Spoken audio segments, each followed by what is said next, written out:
Brothers and sisters, to the 7th edition of the Samarpan program here in Sarvadharma Service Center in the township of Howell, New Jersey.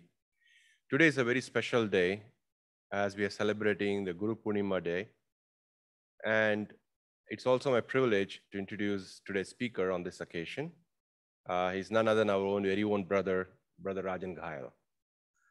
Brother Rajen was born in Iganga, Uganda, grew up and studied in various countries, including Uganda, Kenya, India, and England. He graduated with a bachelor's degree from London University and with master's from University of Salford, Manchester, England. He carried out PhD research studies on the extensional flow of the non-Newtonian fluids in the subject called rheology. He ultimately settled in New Jersey in the year 1982. In the United States, he worked in the Information Systems Department of the Asbury Park Press, located in New Jersey, which is owned by Gannett Company, which is one of the leading news media companies, which also owns several major publishing, such as USA Today. Brother Rajen has been a Sai devotee since early 1972, as he will tell you more about it. When he was in Manchester, England, he was one of the founder committee members of the Sai organization in UK between 1973 and 1978. And upon Swami's instructions, he started the Manchester Sai Center in the year 1981. After the family migrated to New Jersey in 1982, he has served as the president of Belmid, Homedale, and East Brunswick Sai Centers in New Jersey. Brother Rajen has also served as the regional president, vice president, and regional service coordinator in the 1990s. Since 1992, he, along with his wife, Sister Geeta Ghayal, have been passionately involved with the coordination of the Satya Sai Baba organization of Mid-Atlantic region's annual retreats, and also the Narayan Seva feeding and service programs in New Jersey. On behalf of the Satya Sai organization, Rajen Bhai and his wife have been actively involved in the disaster relief efforts since the year 2001. Between 2014 and 2015, they volunteered as the anchor persons for the typhoon Haiyan, or also called Yolanda, completing 2 3-month assignments in Tacloban, Philippines. In September of 2016, Brother Rajen was in Bahia de Caracruz in Ecuador for about a month to help coordinate the SSIO efforts for the earthquake disaster victims there. He is a member of the National Disaster Relief Team of the SSIO, NDRT, and also an anchor person for its international efforts. After developing NDRT policies and guidelines, currently he's part of the operations team involved in the planning, operation, and decision-making process. After the Hurricane Dorian devastation in September of 2019, he made a recon trip to the Grand Bahamas with 2 other NDRT members, analyzing various options to help with the relief efforts. For the past 2 years, he, as an NDRT member, actively coordinated the relief supplies, drive for the victims of Grand Bahamas and the Louisiana disaster victims. At SDSC, or Sarvadharma, he served as an advisor between 1998 and 2001, before becoming the central coordinator of SDSC from 2001 to 2012. Brother Rajen led the bylaws committees for 4 years, and currently he's serving Swami as a trustee and devotional coordinator. We all know Brother Rajen Ghayal here has been extremely active with our bhajan programs, coordinating everything goes without any hiccups, and that's his nature. You know, he's very meticulous, very detail oriented, and he makes sure that everything works according to Swami's will. So without any ado, I would like to invite Brother Rajen Ghayal to come and give us a talk on Samarpan. Sairam, Brother Rajen Ghayal.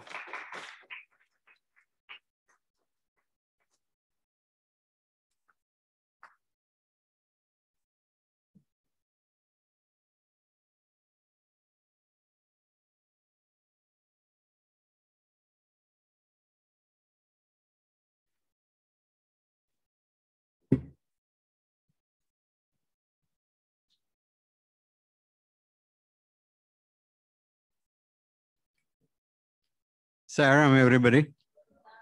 Sairam. I will start with a small prayer.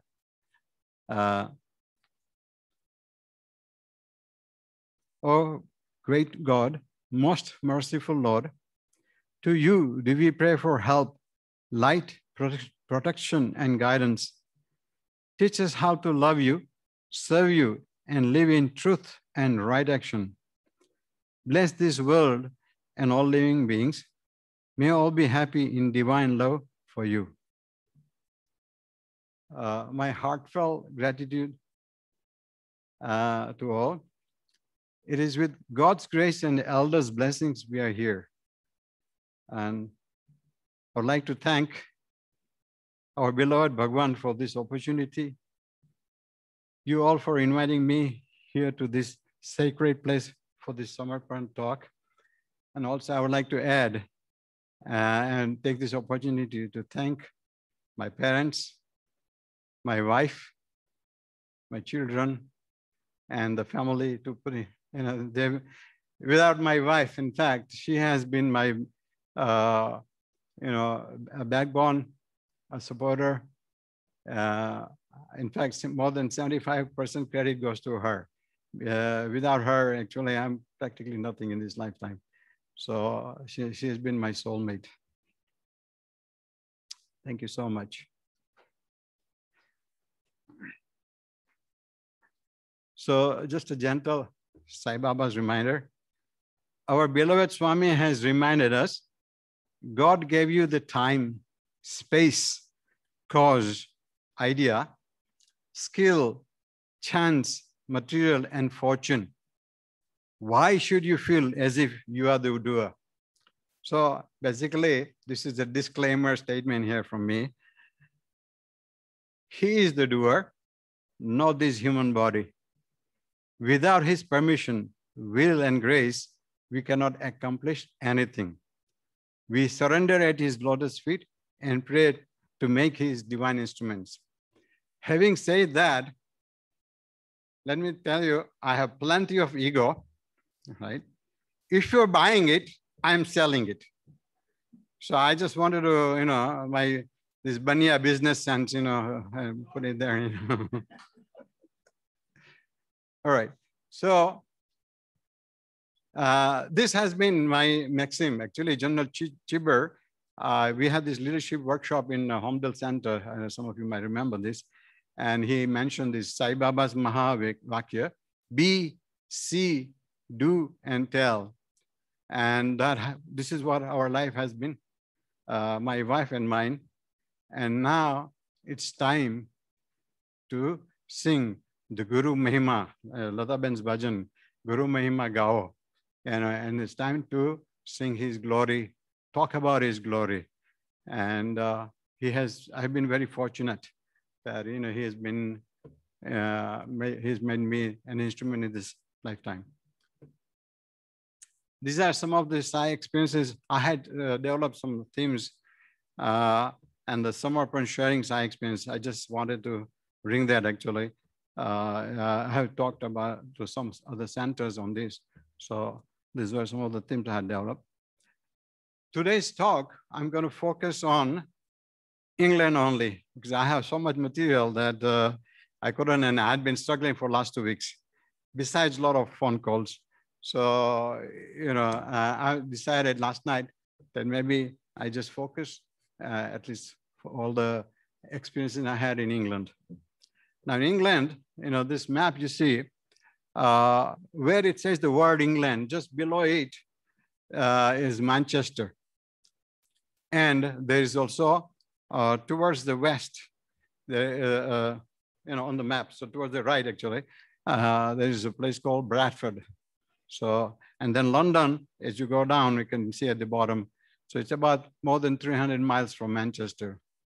And I just wanted to give you so that, this geographically, you get some sort of idea. So now I'm going to go ahead with my Samarpan talk. And these are, I'll recollect some of my experiences in chronological order. So 1971 summer, I titled this the Shirdi Sai Baba's picture. So what has happened in my lifetime? My grandparents, been extremely pious.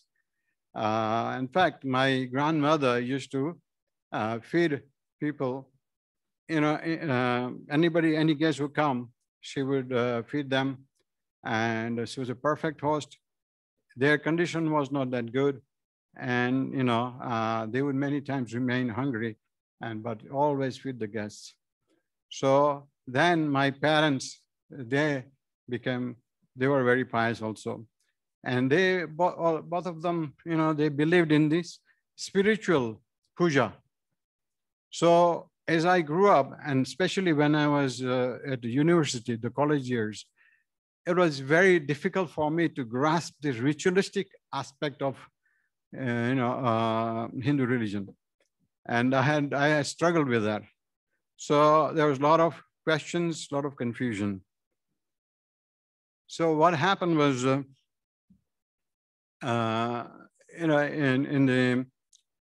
it just turned out that in summer of 1971, as I was going through some of the scriptures like Ramayana and Mahabharata, I found a small postcard-sized Shirdi Baba's picture. And somehow I got attracted to that picture. And then I got it framed and put it in the shrine. And this is when my spiritual quest started. So in October 1971, I was the president of the Indian Students Association at Salford University in Manchester.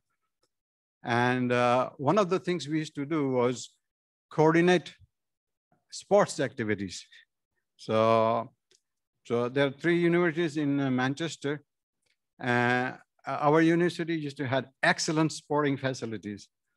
So what we did was invite other Indian student associations throughout England. In fact, in Scotland, Glasgow University, Nottingham, Birmingham, Imperial College London, so many, like anything, almost 10, 12 universities. So I took care of the sporting activities at our university. Manchester University, they would take care of lodging and boarding of all the students. And UMIST, or University of Manchester Institute of Science and Technology, they would take care of the food arrangements. And also after each day, we had a place called Gandhi Hall where we would, there would be partying, so typical college life. Now, one of the things that happened is after the sports activities, that was fine. But in the evening, there's sort of food, there was dancing, music, and, typically students, they drink alcohol and all that. So our university was up on north of Manchester, and when we come down south, and in the middle of all these parties, it started bothering me, because people are dancing and I'm trying to help out and all that. And the whole, that environment, somehow it started pricking my conscience, and then, I realized that, is this the life for me? So those were the sort of questions I started asking. And I was very restless, it's just, and I was about 21, 22 years old. I had just completed my bachelor's, almost finished my master's degree. And it was the life somehow that started bothering me, So what had happened in December 1971, somebody said, you know what, there are people calling somebody God. Come on, let's go and see it. So one of the acquaintances, we went there. And it was half the size of this hall, the center, with Swami's picture, almost bust-like. As soon as I entered, I saw Swami.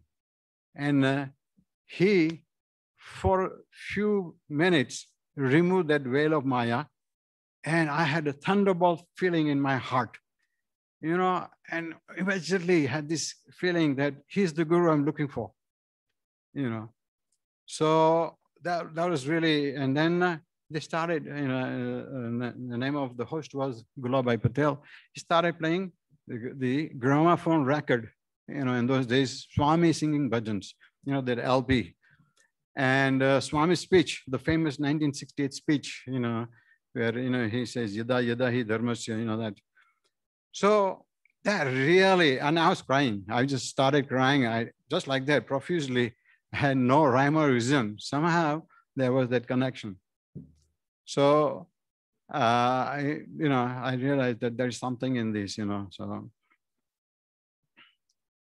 So actually, in 1972, I started the satsang. It says Bradford Center. Actually, it's a Bolton Center. Bolton Center is about 20 miles from Manchester, which is towards east on the left-hand side on the map. And so what happened in Bradford Center, I started, actually, before even going to the center, I ordered a lot of books from Puttaparthi. And I started reading, very actively in January, February in 1972. And then I found out of Bolton Center and started going there. So they used to have Thursday night bhajans and Saturday night bhajans. So 2 nights. And started going there. Now, one of the things that happened was that as I was going to those bhajans, my parents, they didn't like this. Because they're typically Hindu, Durga Mal, Sankardara, and, all this. So, my mother, parents both, in fact, my mother typically, she was not happy with this. So I said, look, I mean, this is what she said. I don't really like you going to all these bhajans, we have this lot of Gurujis, they come and go, these are, So she tried to brainwash me, and somehow I had that connection. So I knew, that there is something here. So I said, look, okay, I give you an option. You tell me what I should do. So one of the option is, in England, typically every other block, there's a bar, and people socialize to go in and drink. So I said, what is it you want me to do? Either I can go to Bolton and sing bhajans and all that, or I can go to the bar and drink and socialize with all the people down there. So choice is yours. So I put her on the spot, and said, no, you go. So she, they allowed me to go for bhajans. And luckily, actually, there was a priest, Uncle Vyas, somehow when he found out, he says, Rajbhai, when you go there, please, can you take me also for the bhajans? And he was my constant. So every Thursday and Saturday, I go and pick him up, and we drive 20 miles and come back, So that was the scenario. And I would just like to mention that, so I had Swami's picture, got it framed. So I put it in the shrine. So mother, typically, she's, and this is a motherly concern, says, you know what, I don't like this picture, you put it there, but why don't you put Durga Ma's picture next to it? Just in case he doesn't listen, she will listen, So, that was the scenario I went through. But then somehow, they kind of said, okay, you know what? They allowed me to do what I was doing, rather than get into some, nasty habits. So that was my scene. So then, so this was throughout this, throughout the year, 72. Now, then I had this desire. Actually, my both sisters got married. So it was my turn to get married, So that was, and this was like 22, 23. In those days, that was like too late. If I tell to Jai Sai,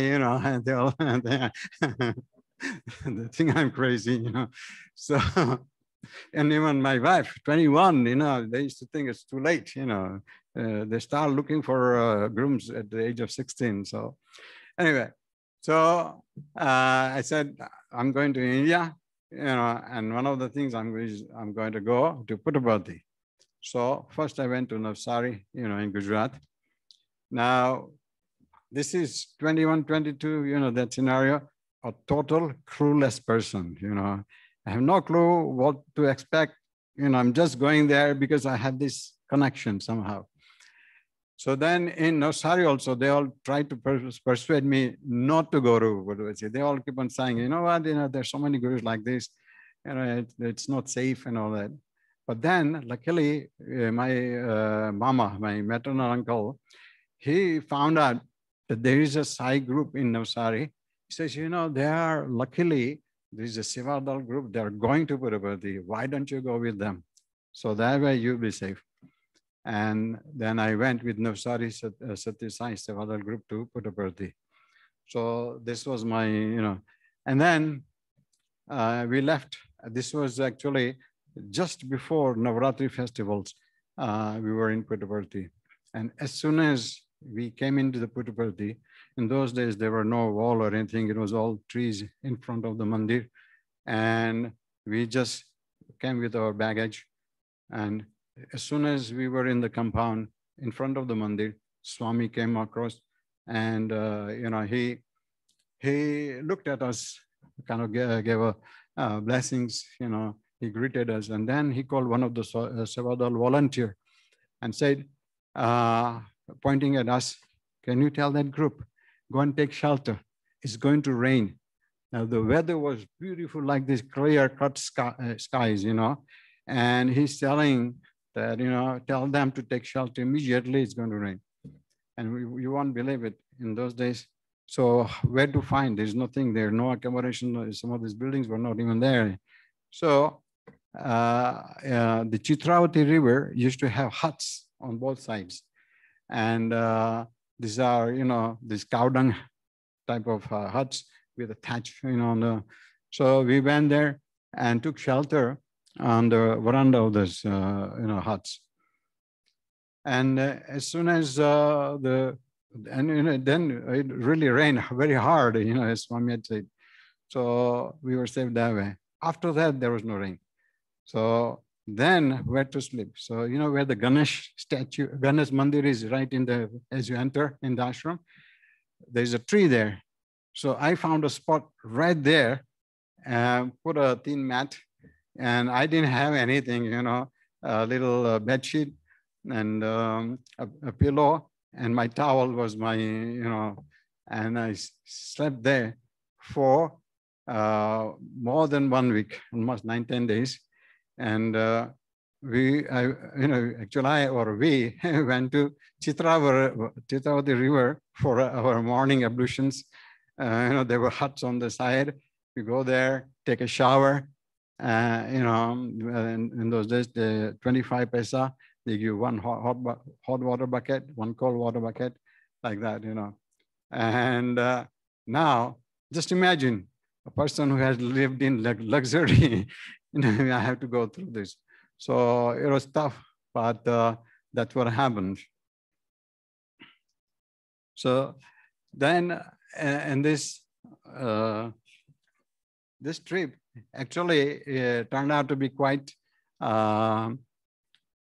remarkable in the sense, because I was with the Satya Sai Sevadal group, and they were building the West Prasanthi buildings 1 and 2, and also Purna Chandra Hall.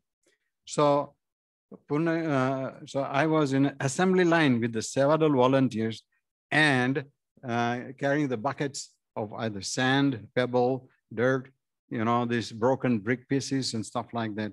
So, we passed the assembly line, and every time we passed, we say, Sai Ram, Sai Ram, Sai Ram, like that. So I really helped out, with that in the West Prasanthi building once. Typically, I remember that, and 2, and then Purna Chandra Hall also. And especially in Purna Chandra Hall, the stage.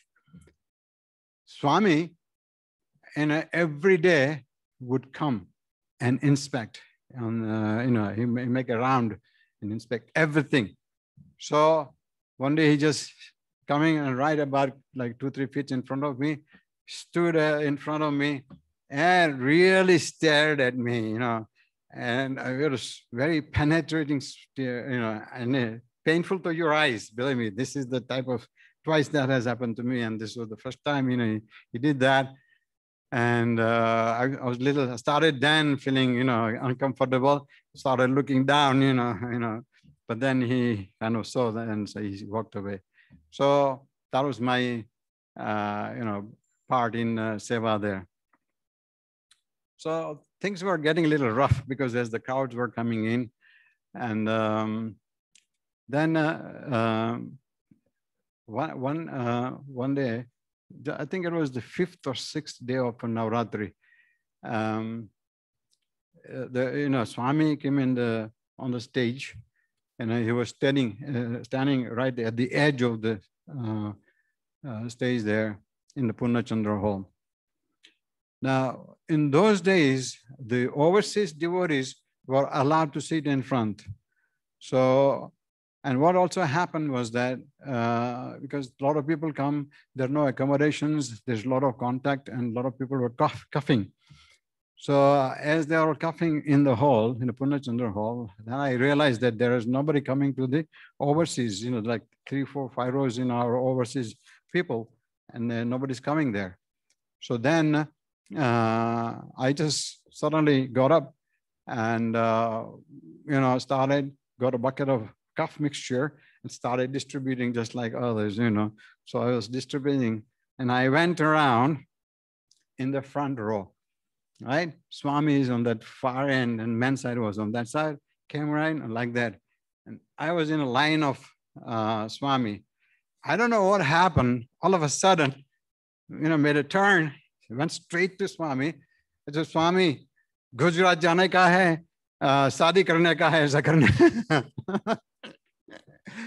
So my quest was, if there is God, I want to see him and I want to meet him. This is when I had this Shirdi Sai Baba picture and all that. And what happened, as soon as I said that, yes, very happy. He put his hand on my head and all the vibhuti fell on me. A lot of vibhuti, profusely. So just very happy, go, right? So I had the permission to go to Gujarat. And then when I came into Navsari, interviewed all the girls, in a typical manner, made a short list of 5 girls. Gita was on the top, number 1. So, that's how it started. And then somehow when I saw Gita, I kind of felt, this is probably the girl. But, the monkey mind, now I'm not, this is total Maya, So, how to decide which girl, because I have no clue this, So it's actually one thing I should mention. My father-in-law was a smart person, He did his research, and they had a shop, the bakery shop and all that. So they usually give alms to these all the rishi. So one day, one rishi guys, take him. So they were struggling to get Gita married, so because 21 to them, it was too old, so they were really worried. But this Rishi Muni came, your daughter will get married to a Durga Ma devotee. And, so they were looking, and anybody like all this from our caste, anybody comes, they look whether they're pious or, and then they found out that when I came, that my grandparents from Bardoli, they were, Durga Ma devotee, and then my parents. So then they thought logically, I must be, I was like in between, I'm in a totally confused state, but anyway, that's how it all turned out. So coming back to this, making a decision about Gita. So what happened, there was one family, and his name was Lalubhai Patel, and my wife, Lakshmi Ben. Lalubhai could not talk. And so he heard about Swami. He went to Puttaparthi, and Swami cured him. and made him talk. So, after that, there was, a very major miracle there. And when they came back at their house, they had a bust of Swami and all the pictures, and a lot of vibhuti, used to come there. So I just went there out of curiosity, and then they all found out that, look, I come to get married or select a bride and stuff like that. So, he said, Raju, why don't we do this? We have Swami's bust here, you do a cheat, yes or no. So, and maybe one try or best of three, we can see. So, so, so all right, okay, let's do it. So, I said, Gita, well, her maiden name was Saroj Gandhi. Okay, so for Saroj Gandhi, let's see, can we, yeah, yes or no? So we put a cheat, yes or no, and there was one child came about, and then picked up the cheat, and it came yes. So now, how do we know this is the one? So dog and monkey. So I said, okay, let's try best of three. So, so then, I said, okay, another cheat. Then there was some other boy, they brought in and told him to pick up a cheat. So the second time, he picked, and still it was yes. So then I said, okay, this is it. She's the girl for me. So that was the second purpose, of the trip. The first was, if there is God, I want to meet him. And if I wanted a girl, marry a girl who would take care of our family. And believe me, true to this date, my wife took care of not only me, but my parents, my children, the entire family. So I really,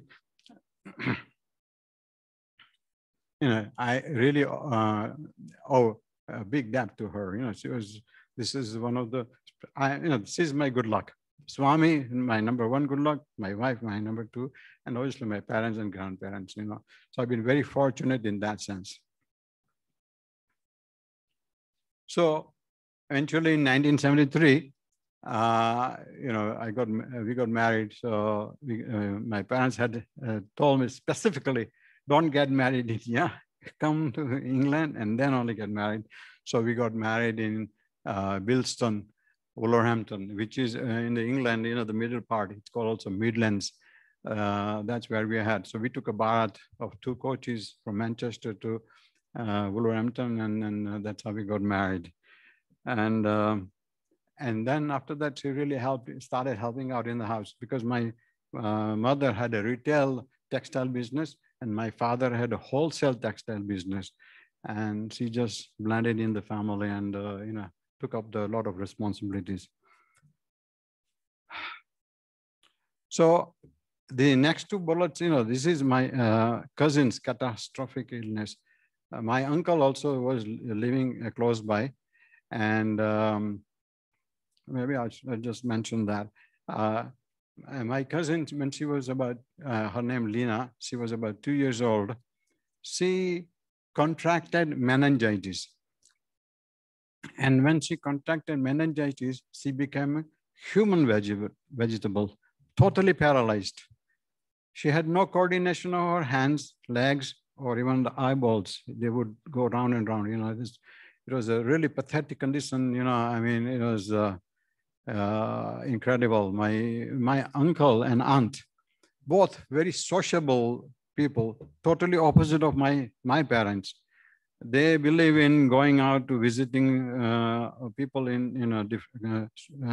believe in socializing, going out, drinking, non-veg, and totally different. We're very pious family, but 2 people, absolutely opposite. And this catastrophe happened. And then what happened was my niece was hospitalized. She was like almost more than 3-4 years. She was hospitalized in a Monsall hospital. for children. And so what I did was because it was, they were our family, and we were really, not very happy at this. So there's intense prayers from me. And my prayer for her was that I will give up a most favorite food item, as my prayer. So I prayed to Swami, this is my prayer. And, and that was rice. Because I used to like khichdi and I used to like rice and all that. I gave up since 1972, all this time. I don't eat rice or any item made out of rice. And this was my intense prayer for her. And when I told my uncle about Sai Baba, usually he is a very stubborn person. I would not even, both of them actually, uncle and aunt, they would not listen to anybody. But somehow when I came back, I started telling people, oh, there's God in India, you should go and meet and all that. And they all thought I was crazy, how can there be God in India like that, But somehow they kind of, I don't know what, they were convinced. My aunt, my cousin, and they went to, actually they were from Balsar, and then their mother, my aunt's mother, 3 of them, they went to Puttaparthi. And Swami called them for an interview. And as soon as she was in the interview, my aunt she was swabbing uncontrollably. And then Swami explained to her what had happened. So she had not only meningitis, but in their house, she fell down from the top floor through the stairs, and somehow the nerves at the back got damaged or either trapped or something. And after that, she became a human vegetable. So he said, ghar dosh hai, ghar ka dosh, means, that house is not good for you. So that's what had happened. And then he said, don't worry, I will take care of her. He materialized vibhuti and gave them, he gave vibhuti to my cousin. And then, they thought it's all done. So next morning they left, returned to Gujarat. In Gujarat itself, my aunt's mother got a dream saying that when a Swami is telling her in the dream, why did you go? I wanted you to stay. I wanted to call, actually they wanted to cure, he wanted to cure Lena. So come back. But then, because Gujarat, that's quite far for them, for the ladies to travel. So it didn't happen. My aunt returned.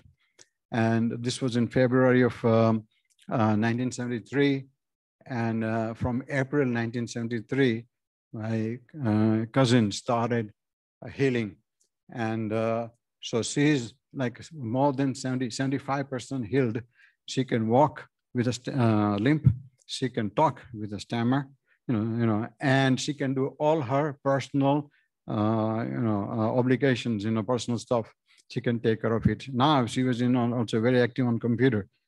She's a total human vegetable. Swami cured her, and so I questioned my mother, said, why Swami did not cure her fully? He says, well, it's like this was her answer. It's like a coin. There's 2 sides of a coin. You did, you guys, or we all did one part of it, we prayed very hard for our cousin. But the other side is her own personal devotion. Unfortunately, she's not really into all the spirituality. And so it has, continued like that. Now, why am I mentioning is this? Just about 4 or 5 years back, and I started thinking, and this was very intensely, that I should start eating rice, because,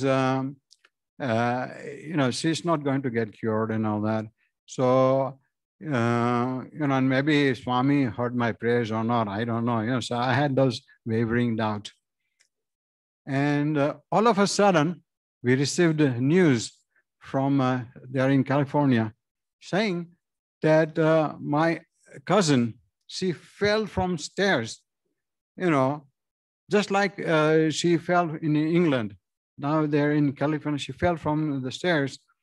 And then again, I got a jolt. I said, you know what? I should not even think like that. Maybe Swami is listening. These prayers do matter. And, so just continue. Doesn't matter. In my lifetime, I will not eat rice. I mean, I managed so far. It's just a few more years and, but, so I sincerely believe that the prayers do work, and that must have helped her. So I just wanted to mention. Now, the other side of this is that my uncle, right, started, so he saw that, I was following Sai Baba and all that. So he started reading books and asking me questions. And so usually doesn't get along with anybody, but somehow I was a good listener. So, I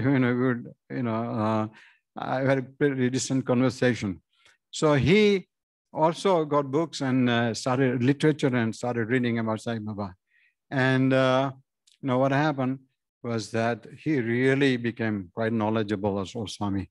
And towards in the end of his life, he was suffering quite a lot. He was a diabetic person, and he had to make several trips frequently through, to the ICU, back and forth.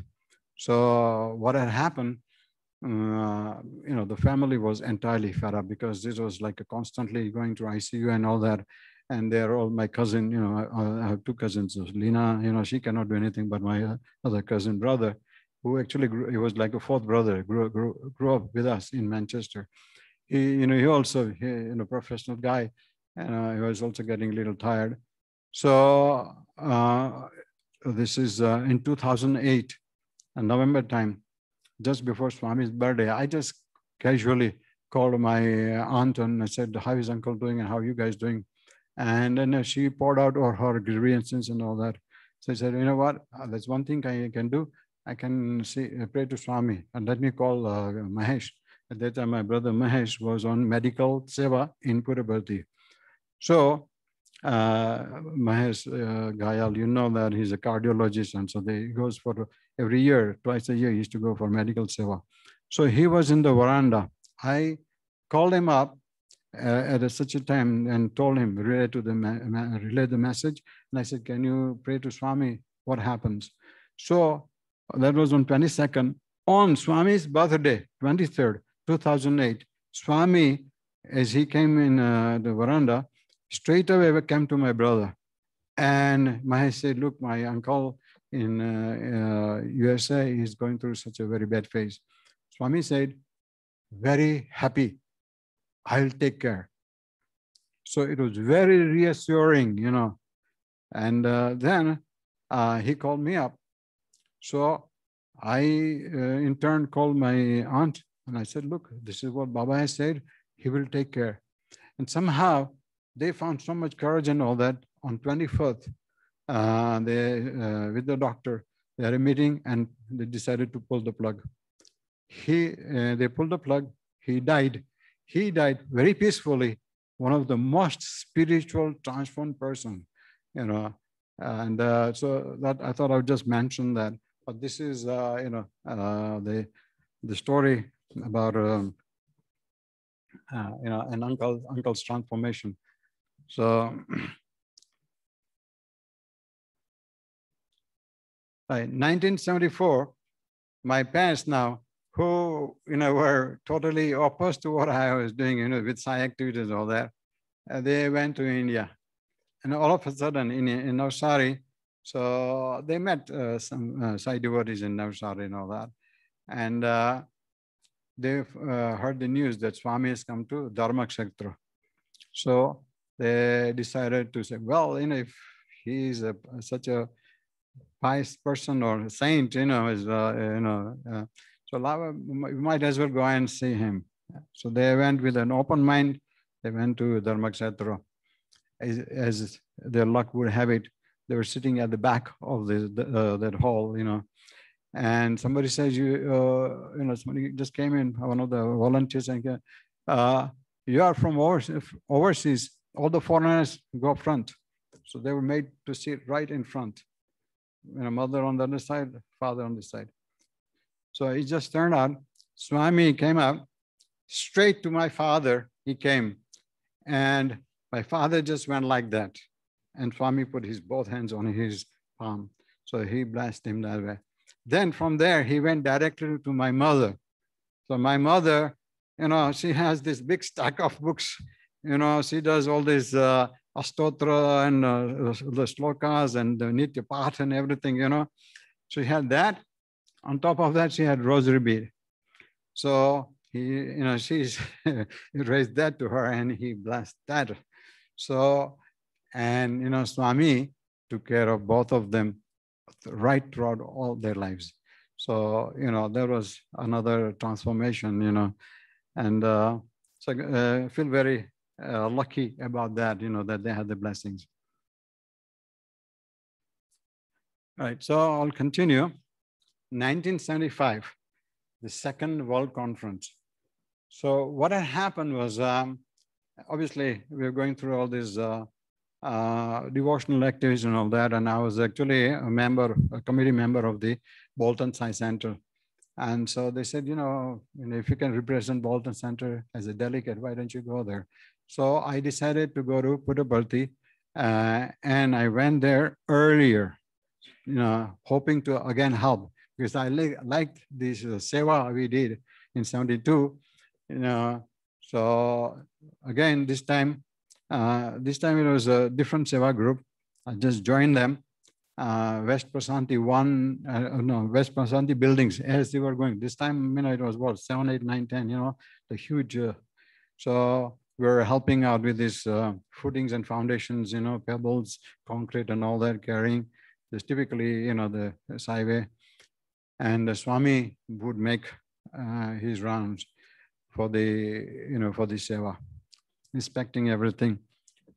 Fortunately for me, what had happened, so this trip was one of the tough one, as we were going from Bangalore to Puttaparthi. Near, I think there is a riverbed near Padepalli or something, So my taxi, got stuck, in that riverbed, and so we stayed. I was like, I told driver, maybe I can come and no, there's mud.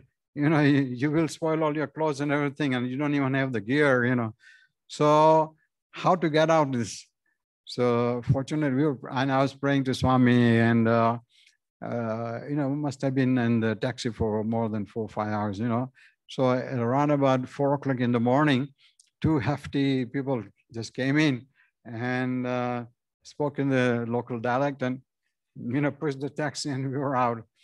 So that was one of the miracles, which I think Swami must have come, and helped out with that. I got an accommodation in South building, so Purna Chandra Hall and the South building. So directly opposite there on the sea floor. And I got a room to share with Phil Gosselin, Richard Bear, and all those. So they were like me, my age. They had come, I think, first or second time, and so we were all together. We were like 7 or 8, all in the room. We used to sleep either on the veranda or go up on the floor, right on the top roof and sleep there. So I spent many times sleeping there too, So that's how I kind of associated with them. Now, Richard Bear, somehow Swami had assigned him, he was from California, to coordinate the Second World Conference. So what happened, he directed Dr. John Hislop was there too. So he said, Dr. Hislop would take care of the registration and accommodation of USA delegates. And by that time I was familiar with them. So he gave me the responsibility of registering and accommodating the non-USA foreign delegates. So at that time they were building Isparama High School. So the rooms were almost, ready structure-wise, but, a lot of work to be done, the windows and stuff like that. But somehow, so we knew all the room numbers and all that. So as the foreign delegate came, I used to send them there for accommodation. So even then, when we were doing this, Swami would come and inspect everything. And in these inspection rounds, he would typically look at Dr. Hislop's desk, look at him, what he's doing, and same thing with me. Each and everything, he eyeballs everything. And so that's how, that was one of the close range darshan and in doing seva. Now, what I want to mention is that this is a very significant incident that happened here.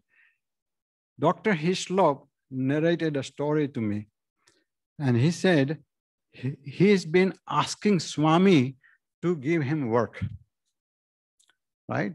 So he's very close to Swami, and he's asking Swami for work, and Swami ignores him. He would walk away and all that.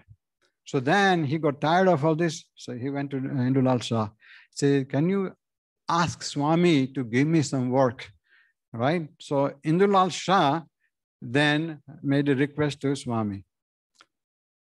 And then Swami said, what is his problem? I have already given him work. Okay.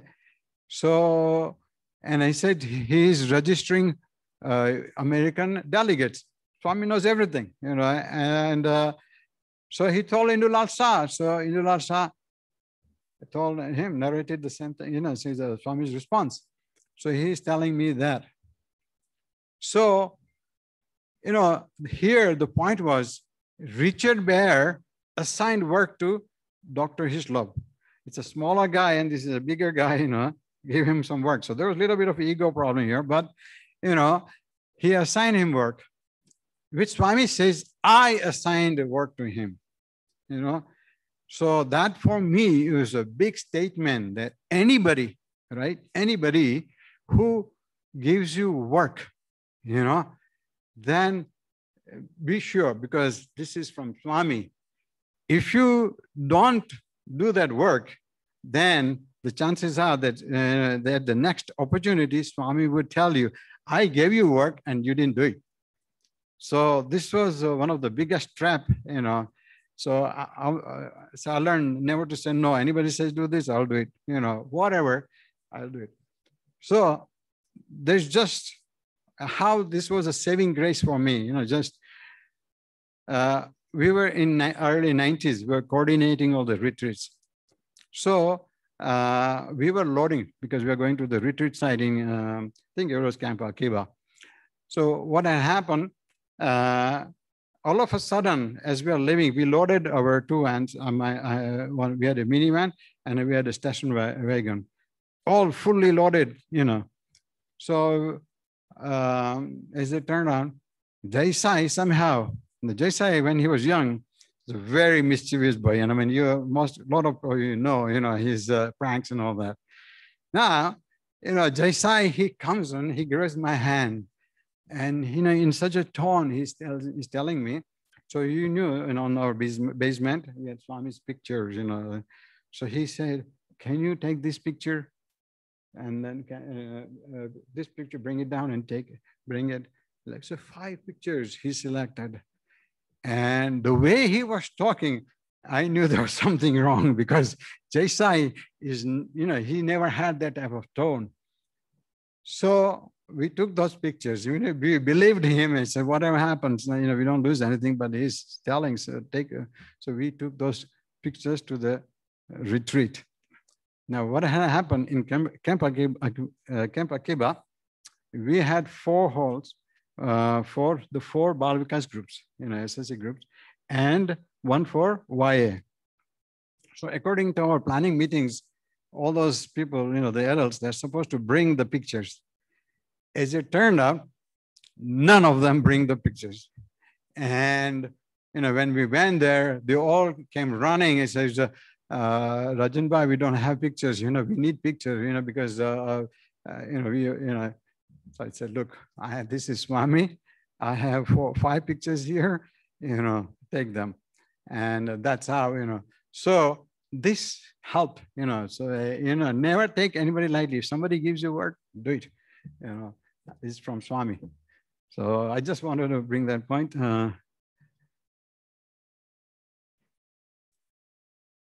So then, after the birthday celebrations and all that, yeah, so I'm going to stop because I can go on, so I know we have limited time.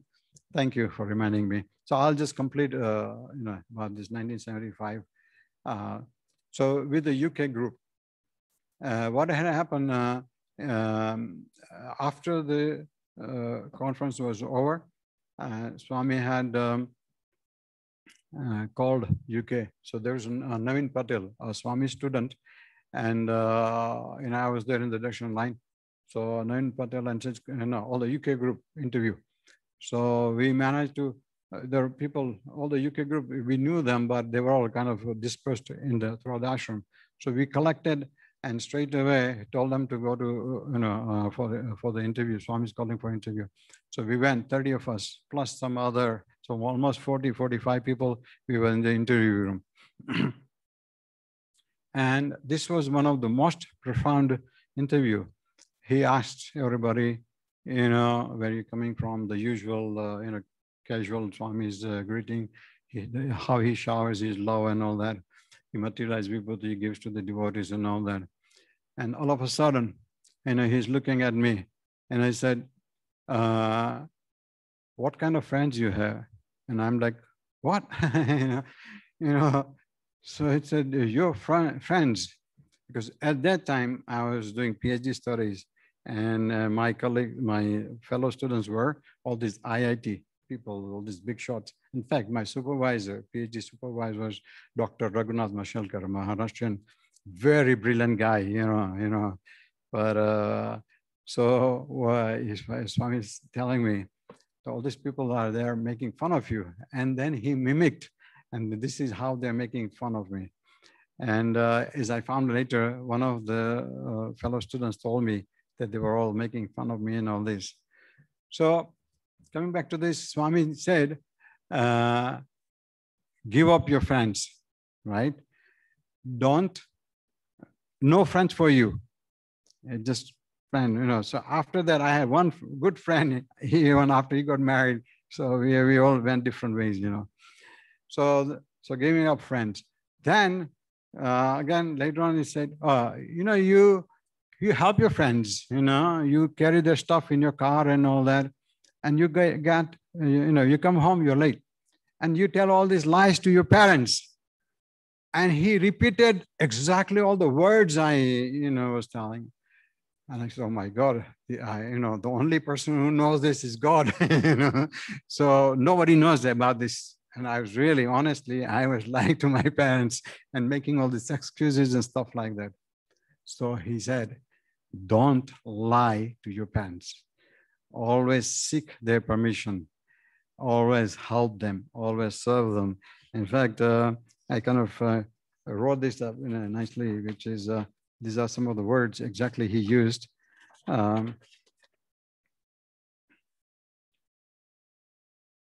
He said, here, when you get home late, you lie to your parents. Never tell lies to your parents. Love, honor, and respect them. Serve them. Always seek their permissions.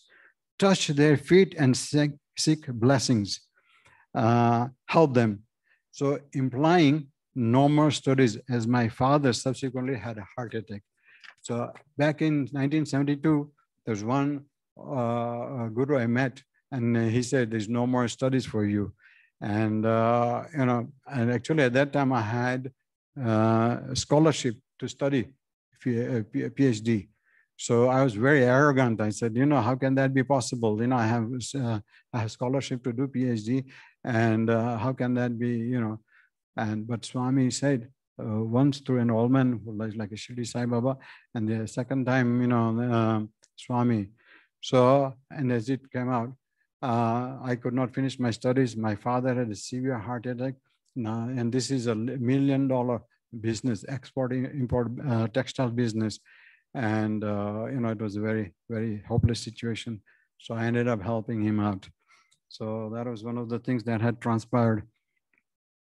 And then also he said, you're Santa, the teachers are spanking children. So he said, you can't do that. You teach them with love. Then he directed me, so you start doing the Bal Vikas classes. You start teaching and train women teachers, because women have motherly instincts which make them good teachers. So that's what happened. So I was the national committee member, of the SI organization there. From 73, 75, I was very active there. But after 75, in fact, 76 and to 78, I coordinated, I helped out at the center much more intensely. So that was one of the things that happened. Then he turned around. What times you start your bhajans? 8 o'clock. I am there. You're not there. You start late. Always 8:05, 8:10. Can't do that. If you say 8 o'clock, you start at 8 o'clock. So that was another message he relayed. Start bhajans on time. Then he turned around and said, women and men and women, they talk to each other after the bhajans are over. So now he said, after bhajans, after darshan, you immediately go home, and you take the divine vibrations with you. If you start talking, those vibrations come back to me. So he was crystal clear. And then after that, I learned my lesson at center, as well as, even in Puttaparthi or Whitefield. When we go for darshan, straight away I isolate myself. I don't even talk to anybody, carry those divine vibrations. So that was one of the things. The other thing was, let me quickly check the,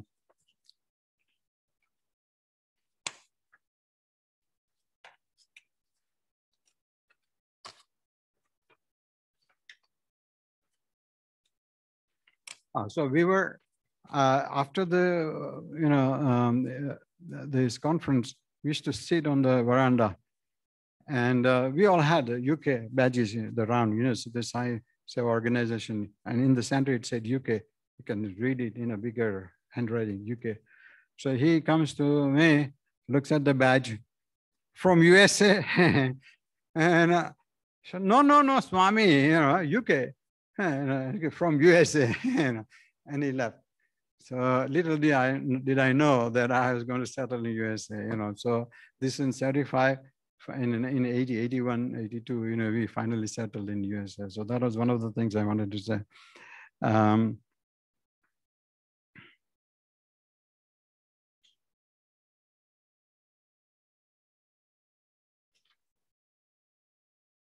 Yeah, so that was about that interview.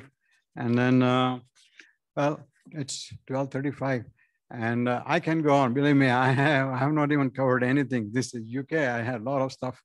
And then, so today I was going to focus 5 minutes, these things. All right, let's go. We have 5 minutes.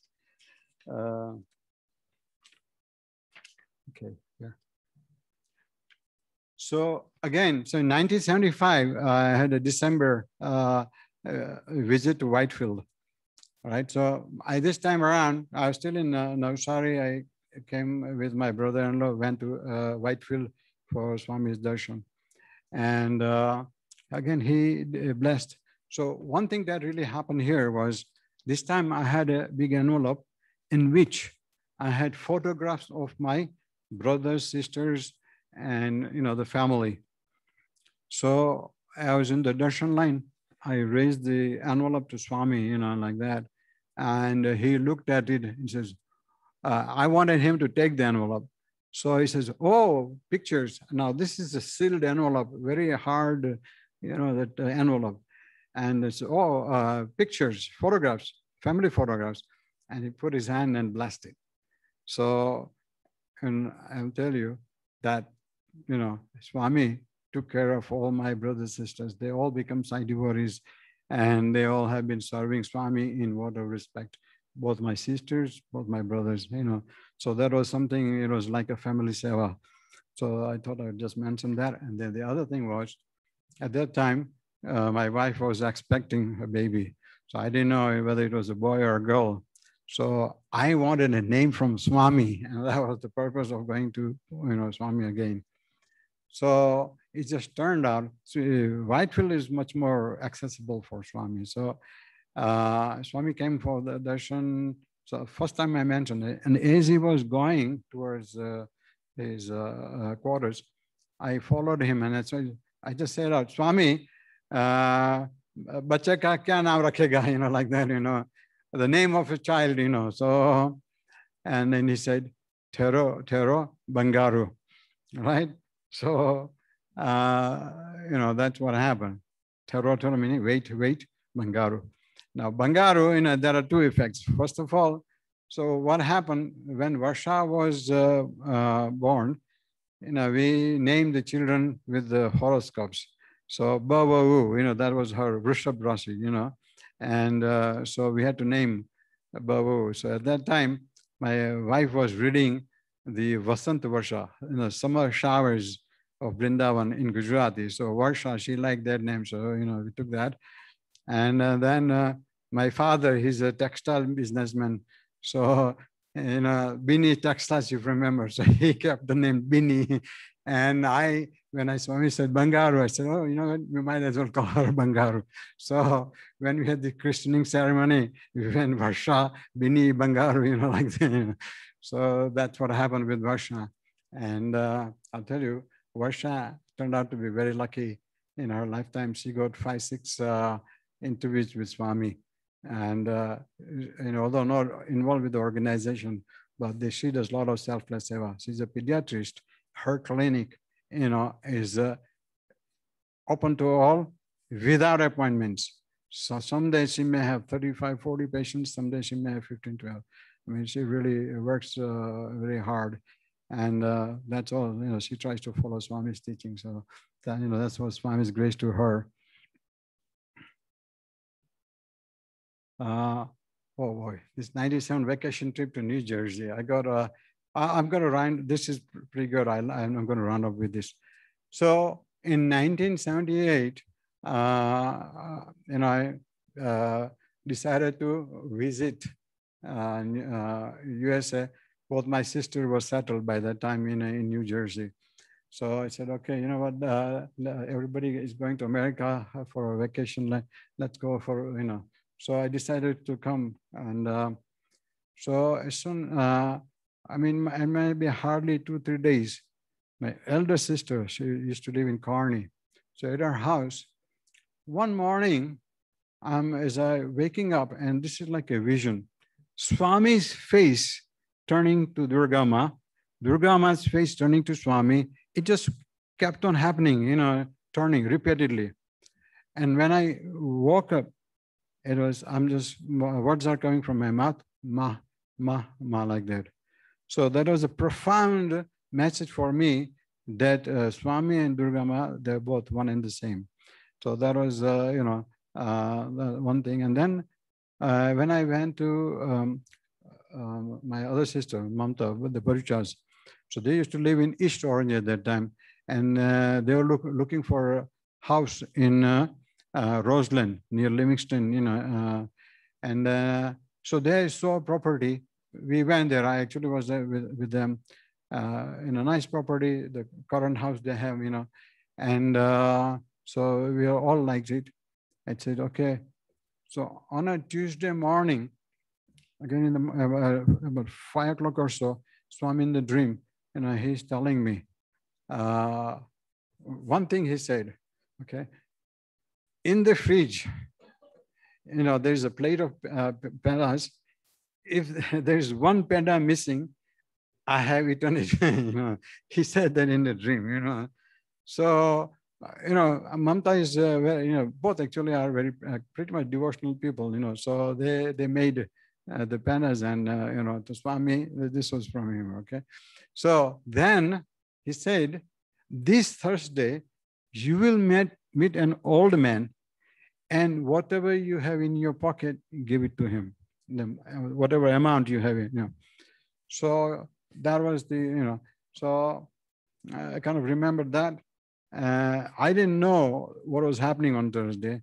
On Thursday itself, my brother-in-law take a day off and says, we saw the house. I need to apply for mortgage. Come on, let's go to the bank and we'll go and apply for mortgage.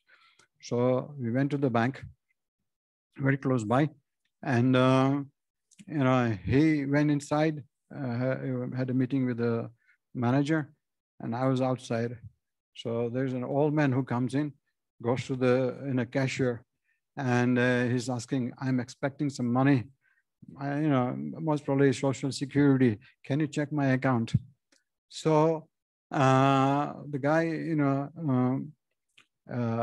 like he's waiting for some time. And I was staring at what was happening there, my full attention there. And, the teller comes in and says, "Sorry, sir, we don't have any money in your account." So the guy was very sad, dejected. He was really distressed and slowly walking out. And then I suddenly remembered, Swami in the dream said, "You will see an old man, give him whatever you in your pocket." I went outside with him, followed him, stopped him. I said, "Look, my guru wants me to give you," and I just put my hand, and I had this one jacket type of pocket here, and then I had a $10 note, took it out, gave it to him, and then said, "My guru wants you to have this." The guy, he says, he was actually very ecstatic because I have a feeling he didn't have money for food or whatever, he had a desperate need there for money. So I gave him. He was very elated, very ecstatic, and I said, "Thank you, thank you. Can you thank your guru for me?" So, that I'm trying to analyze the situation. Swami is in Puttaparthi. This man, he's not even a Sai follower. He's not a Sai devotee. Swami knows everything about him. And through the dream, he's instructing me to give him money. So this is what Sai care is about. I know somebody asked, what is Sai care? Sai care is Sai cares about every single person in this world, whether he's a devotee or he's not a devotee. To me, that proved that he is a Purna Avatar. So after that, no doubt, he is God incarnate. He's come here, and I think with that, I believe I still have a long to go. Maybe some other time we'll catch up. But thank you very much for your attention, and I kind of run a little bit over the time, but thank you so much. Sai Ram.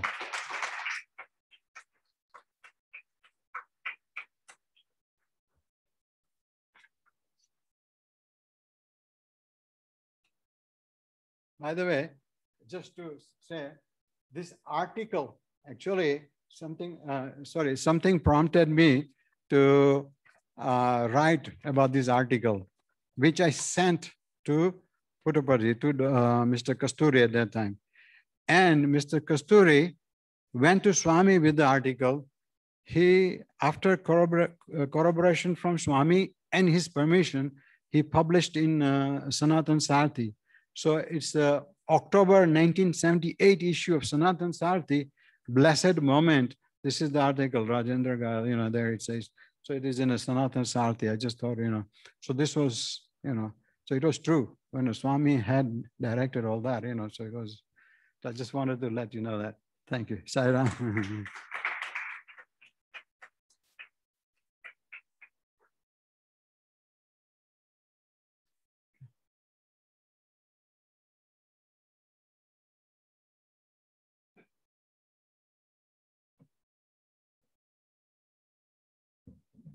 So thank you, Rajan Bhai, for the very humorous and interesting talk. I know you covered probably 10% of what you plan to talk. And so I guess we have 10 more or 9 more series of Samarpan for Rajan Bhai. I think we'll have it down the line. Some of the things you talked are very interesting. And one significant, since we're running out of time, is the one you said about, Swami telling you that, he's there and in the sessions. We had our own experience, as a couple of weeks ago when we couldn't have our bhajan here, and Swami came and said, I came and nobody's here. What happened, So I think, when you, I think, heard that story, you must have recollected your other experience. So it's been a very wonderful talk, especially on a Guru Purnima day for us to have that, and I think that's the purpose of the Samarpans, that we get to see and hear our personal experiences with Swami in such a beautiful way.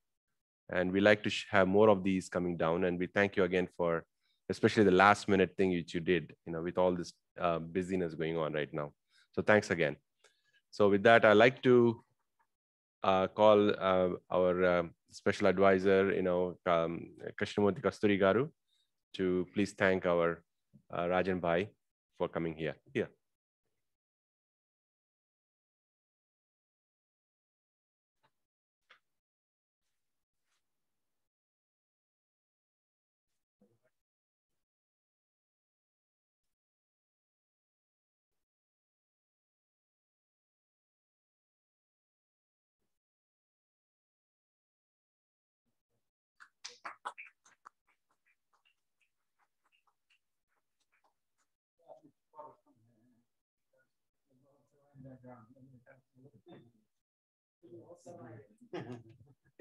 So with this, we conclude today's Samarpan program.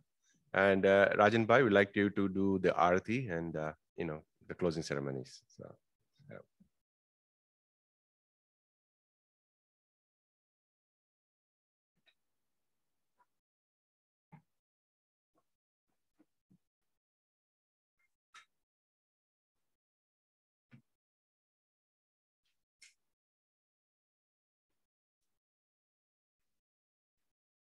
Om Jaya Jagadish Hare Swami Satya Sai Hare Ati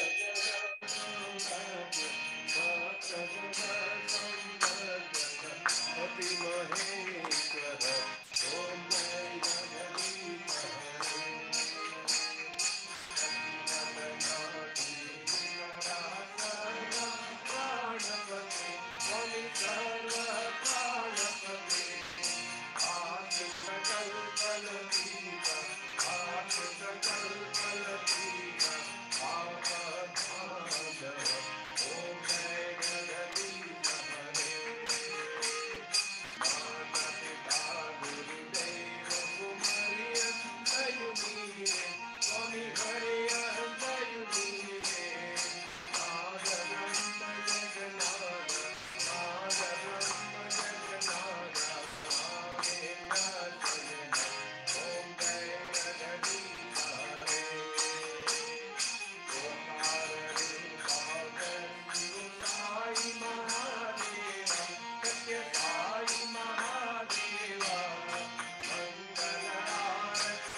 Pradhanam Baba Vibhutim Idamashrayami Leela Vibhutim Idamashrayami. Sacred as miraculous Baba's creation, flowing from his blessing and holy creation. granting us the greatest wealth, God's divine protection. Beloved Baba, grant us liberation. Beloved Baba, grant us liberation. Om, Om,